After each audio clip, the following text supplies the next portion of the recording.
¿cuál debería ser el mínimo de utilidad neta para un negocio? La pregunta la hace Johan de Tijuana. Dice, gracias por ayudarnos. Sé que cada caso es diferente, pero para tener una guía, ¿cuánto porcentaje debería ser lo mínimo de utilidad neta después de todos los pagos? Esta pregunta tiene algunos temitas que vamos a aclarar. En primer lugar, cuando Johan dice, después de pagar, de bajar todos los pagos, ahí estamos utilizando un concepto que no es apropiado cuando estamos midiendo la rentabilidad en una empresa. Porque una cosa son los gastos incurridos y otra son los pagos generados.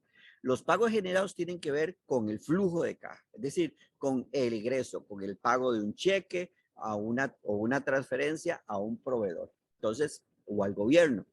Pago es pagar una factura hoy que tal vez la compra o el gasto fue de hace un mes o de hace 2 meses. Entonces, cuando hablamos de pagos o de egresos, estamos hablando de un desembolso de dinero por medio de una transferencia o por medio de un cheque o de un pago en efectivo, que ya eso no sucede. Dentro de la rentabilidad de una empresa, lo que utilizamos son el costo o el gasto. El costo es, por ejemplo, cuando tengo un producto almacenado, lo facturo y en ese momento ese producto que fue fabricado hace un mes o importado hace un mes o comprado hace 3 o hace 6 meses, en ese momento no era un costo para mí. La materia prima se compró hace muchos meses, el pago de esa materia prima se hizo hace un mes o posiblemente se haga dentro de unos meses. Entonces lo que me interesa es en qué momento eso se convierte en un costo. Bueno, en el momento en que lo vendo.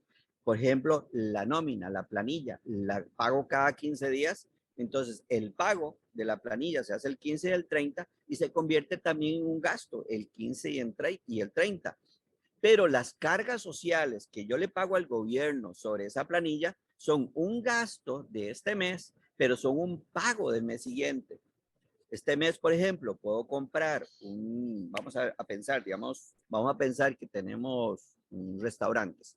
Entonces compramos una cantidad importante de productos de limpieza que va a durar 3 meses. Eso no es un gasto, es un pago.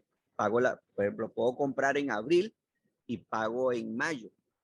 En abril es una compra de inventarios, en mayo es un pago, un dinero que sale de la cuenta, pero en junio se gasta solamente un tercio de esa compra. Entonces, en junio gasto un 30%, un 33%, un tercio, en julio un 33%, y en el mes que sigue, pues un 33%. Así es el concepto de pago y de gasto. Eso es una introducción porque esta diferencia es muy sutil. Es decir, la gente a veces dice, me gané $10,000 y lo que realmente está diciendo es que le sobraron $10,000. O sea, tuvo un flujo de caja neto de 10,000. Eso no es ganancia, eso fue lo que le quedó en las cuentas corrientes. La ganancia pudo haber sido mayor o pudo haber sido menor. Ahora, la pregunta de fondo que hace en el día de hoy, ¿cuál es el margen de ganancia correcto? Entonces, no hay márgenes de ganancia correcto generales, ni hay mínimos para todas las empresas.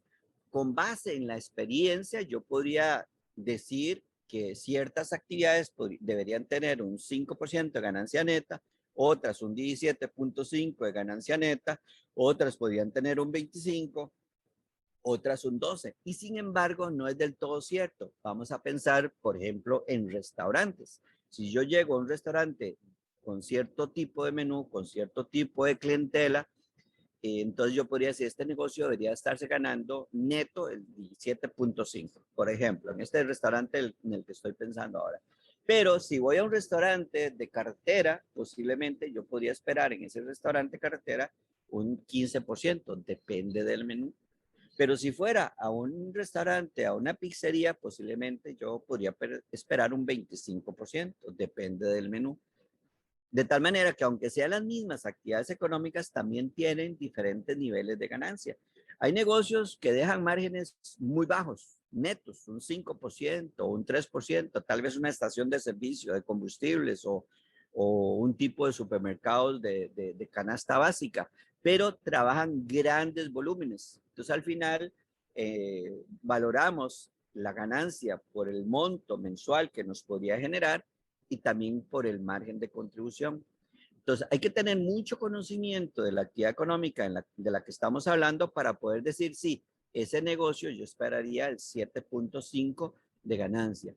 Lo que sí podemos hacer es que utilizando la información histórica de la empresa de por lo menos 3 años de histórico de ventas, de costos y de ganancias, podríamos proyectar cuánta debería ser la ganancia de esa empresa conociendo el costo individual de los productos, el margen de contribución, el margen de contribución ponderado de todos los productos, conociendo el giro del negocio, la competencia, los costos fijos.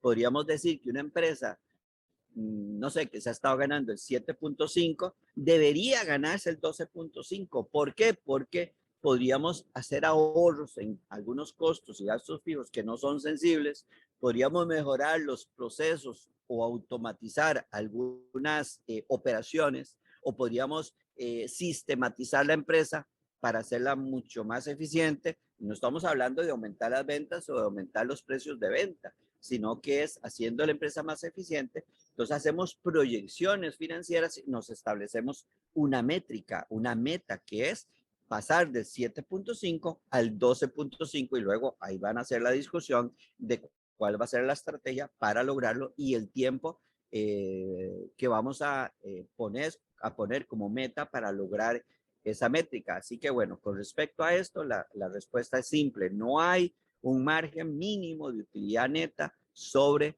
las ventas que aplique a todas las empresas. El margen de utilidad neta no tiene nada que ver con el retorno sobre la inversión, donde sí podríamos tener una aproximación. Yo podría decir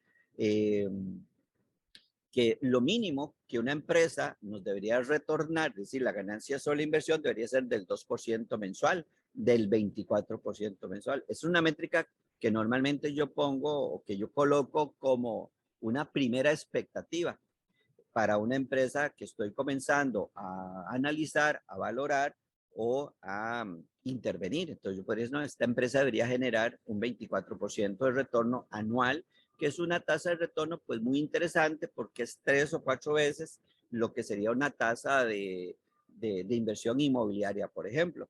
Pero hay empresarios que no querrían nunca invertir en una empresa que genere el 24%, podrían tener una expectativa del 36%.